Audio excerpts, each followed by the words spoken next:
다른 자리에서도 몇 번 말씀을 드렸습니다만은 우리 사법정의특별위원회 출범식이기 때문에 저는 그 위증교사 부분에 대해서 좀 말씀드리겠습니다. 많이들 이제 알고 계시다시피 이재명 대표님하고 김진성 씨 간의 통화가 한 30분간에 걸쳐 이루어졌는데 그 통화 전문을 보면 사실대로 말해달라 이런 취지의 발언이 이재명 대표가 총 12번이나 했습니다. 근데 저도 이제 검사 생활을 오래 했지만 위증교사 사건은 통상적으로 아주 명백한 상황에서 벌어집니다. 그러니까 교사자하고 이제 위증자가 사실은 이런 건데 내 입장 생각해서 그게 거짓말이지만 이렇게 좀 거짓말 좀 해줘. 이렇게 보통 명백하게 얘기를 합니다. 이처럼 12번이나 거짓말하지 말고 사실대로 말해달라. 이렇게 말하는 것은 도저히 위증교사로 엮을 수가 없는 그런 사건입니다. 또 하나 이제 검사의 기소 취지는 이재명 당시 변호사를 주범으로 몰기 위해서 고소 취소 협의를 했다. 그렇게 말을 해달라고 위증교사를 했다는 것이고, 그래서 그 김진성이라는 사람이 고소 취소 협의 사실을 모르면서 그 협의 사실을 김명량 시장에게 들었다. 이런 취지로 위증을 했다는 겁니다. 그런데 이재명 변호사를 주범으로 몰기 위해서라고 하는 이 대목은 김진성 씨가 실제 법정에서 그렇게 증언을 안 했습니다. 오히려 반대로 그런 일은 없다.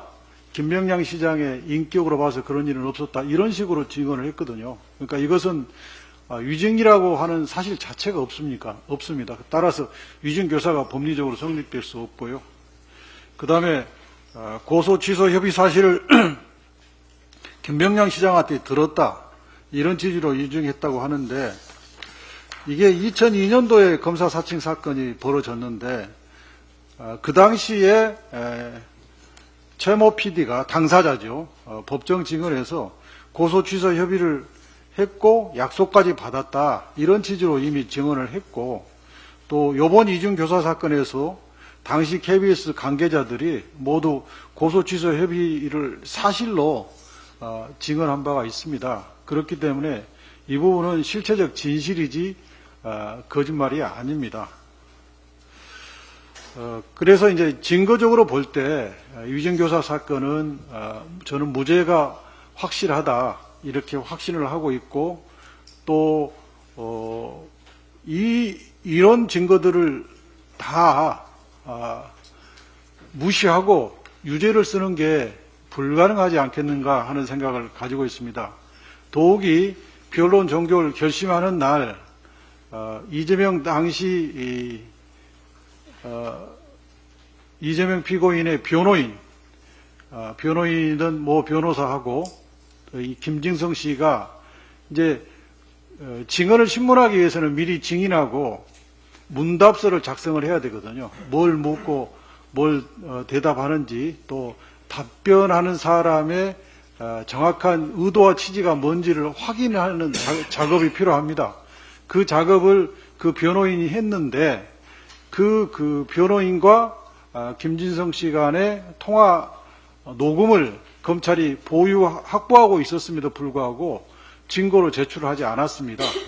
그래서 그게 이제 나중에 변호인에 의해서 그 사실이 적발된 다음에 변호인이 재판부에 강력하게 항의하고 제출할 것을 요구해서 결국 변론 종결일 날 그게 증거로 제출됐습니다. 근데 그 내용을 보면 변호인이 매우 드라이하게 짧은 질문으로 묻고 김진성 씨가 매우 진솔하게 길게 대답하는 식으로 되어 있습니다. 그 내용을 보면 도대체 위증교사를 의심할 대목이 한 군데도 없습니다. 결국 이재명 대표가 그 당시에 위증교사할 뜻이 있었으면 자기의 변호인한테 이렇게 위증교사를 좀 유도해봐라 이렇게 얘기를 해야 되는데 그 변호인과 김진성 간의 대화를 보면 그런 대목이 한 군데도 없다는 겁니다. 여기까지 모아보면 위증교사 사건은 무죄가 확실하다. 저는 그렇게 생각합니다. 또 공소장도 전체 그 이재명 대표하고 김진성 씨 간의 통화 내역을 전체를 의도를 가지지 않고 객관적 사실을 정확하게 담아야 되는데 편집 짜집기가 됐습니다. 대표적인 걸 하나 예를 들어보면 김진성 씨가 제가 거기 맞춰서 뭐 해야죠? 라는 말이 있었습니다. 이 말만 들어보면 마치 무슨 위증교사가 벌어진 것처럼 느낌을 줄 수도 있는데 바로 이어서 이재명 대표가 뭐라고 하냐면 예를 들어 김 비서관이 안 본 거 뭐 그런 얘기할 필요는 없는 거고 그쪽이 어떤 입장이었는지 그런 거나 좀 한번 상기해 봐주면 좋을 것 같아. 이런 부분이 있거든요. 근데 이런 부분은 다 무시해버리고 아주 자극적인 부분만 뽑아가지고 마치 그것이 본의인 것처럼, 본 뜻인 것처럼 이렇게 공소사실을 작성했습니다. 이것은 객관 의무를 가지고 있는 검사가 해서는 안 될 일이라고 생각합니다. 그리고 또 하나는 위증죄는 검찰청법에서 정하는 검사의 수사 대상이 아닙니다. 이번에 국정감사에서 제가 외환유치죄를 검찰이 수사해야 되는 거 아니냐, 국힘당의 모 의원과 안보실장 간의 문자를 들어서 이게 외환유치 예비 의무 아니냐, 외환유치 예비 의무를 수사해야 된다라고 제가 검찰총장한테 물었더니 검찰총장이 외환유치는 검찰청법상 부패하고 경제사범 둘만 수사하도록 되어 있기 때문에 외환유치는 수사 대상이 아닌 것이라는 취지로 대답을 했어요. 그러면 결국 그 등자 부패, 경제, 범죄 등이 한 그 열거적 그러니까 등이 부패하고 경제 범죄에 한정된 그런 A시라는 것을 검찰총장 스스로 인정을 한 겁니다. 자, 그렇게 놓고 보면 위증 사건이 이 부패하고 경제 범죄에 들어가 있느냐? 우리 상식적으로 생각했을 때 위증 사건은 부패 범죄나 경제 범죄가 아니잖아요.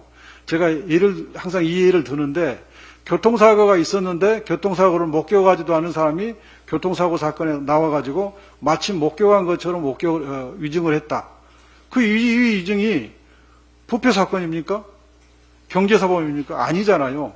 그렇기 때문에 위증 사건을 검찰이 스스로 수사해서 인지하고 기소했다는 것은 자신들의 수사권이 없고 기소권이 없는 수사권이 없는 범죄를 수사했다는 것을 말합니다. 이것도 법리적으로 검찰이 극복할 수 없는, 그래서 당연히 수사권이 없는 검찰이 수사하고 기소했으면 공소기각 판결이 될 걸로 또 한편으로 생각합니다. 이런 점들이 위증교사 부분만 국한해서 제가 설명을 드렸는데 이번에 검찰의 기소가 정치 탄압 수사이기 때문에 이런 무리한 기소를 했고 인권의 최후 보루인 법원이 당연히 검찰의 이런 무리한 수사 및 기소에 대해서 제동을 걸어주시라고 기대하고 있습니다. 이상입니다.